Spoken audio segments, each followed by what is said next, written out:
بسم اللہ الرحمن الرحیم۔ رسول اللہ صلی اللہ علیہ وآلہ وسلم نے ارشاد فرمایا، جو شخص دنیا میں لباس شہرت پہنتا ہے تو اللہ تعالیٰ اسے روز قیامت لباس مذلت پہنائے گا۔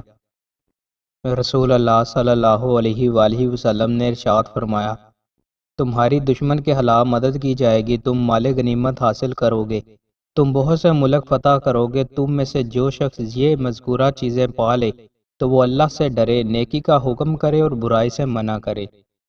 ابن عمر رضی اللہ تعالیٰ عنہ بیان کرتے ہیں، عمر رضی اللہ تعالیٰ عنہ نے رسول اللہ صلی اللہ علیہ وآلہ وسلم کے منبر پر خطبہ دیا تو فرمایا، شراب کی حرمت نازل ہو چکی اور وہ 5 اشیاء انگور، کھجور، گندم، جو اور شہد سے تیار ہوتی ہے، اور شراب وہ ہے جو عقل پر پردہ ڈال دے۔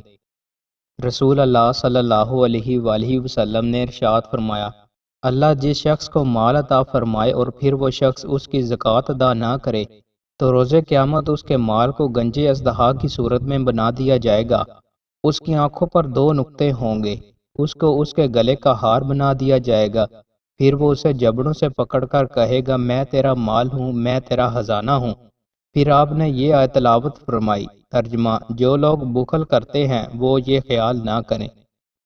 رسول اللہ صلی اللہ علیہ وآلہ وسلم نے ارشاد فرمایا، قرآن میں 30 آیات کی ایک صورت ہے، اس نے ایک آدمی کے بارے میں سفارش کی حتیٰ کہ اسے بخش دیا گیا، اور وہ سورہ ملک ہے۔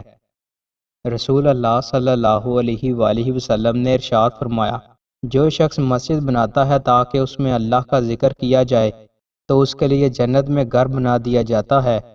جو شخص کسی مسلمان کو آزاد کرتا ہے تو یہ اس کا جہنم سے فدیہ بن جاتا ہے، اور جو شخص اللہ کی راہ میں تحصیل علم یا جہاد کرتے ہوئے بوڑھا ہو گیا تو روز قیامت جب اندھیرے ہوں گے اس کے لیے نور ہوگا۔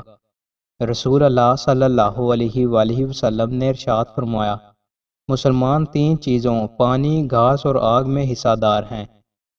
دوستوں، مزید اچھی ویڈیوز کے لیے ہمارے چینل کو سبسکرائب لازمی کریں۔ بہت شکریہ۔